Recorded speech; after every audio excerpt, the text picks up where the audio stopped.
Serial Anupama में अनुज और अनुपमा आद्या पर चिल्लाते हुए नजर आएंगे। दोस्तों, हम आपको बता दें कि आद्या और डिम्पी की कुछ कहासुनी हो जाती है और अनुपमा आद्या को डिम्पी से माफ़ी मांगने के लिए कहती है।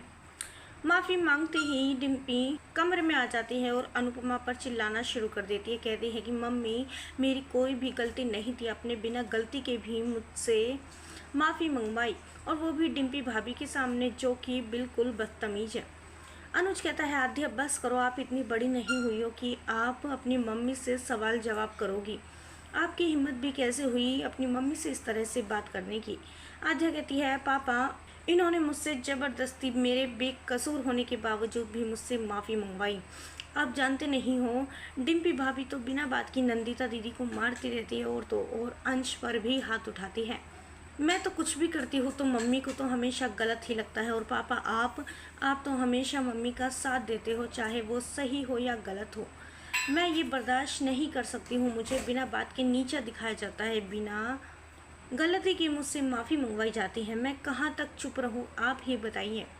अनुपमा कहती है कि डिम्पी बदतमीज है, उसे बोलने का पता नहीं है कि वो क्या बोल रही है। लेकिन आद्या, तू तो समझदार है ना, तू तो मेरी बेटी है, इसलिए तू ही समझदारी से काम ले लिया। अगर मैं जानती हूँ तेरी कोई भी गलती नहीं है, अगर तुझसे मैं माफ़ी नहीं मंगवाती तो बात बिना बात के आगे बढ़ती ही चली जाती, और फिर उसका हल लड़ाई के अलावा और कुछ भी नहीं निकलता आद्या।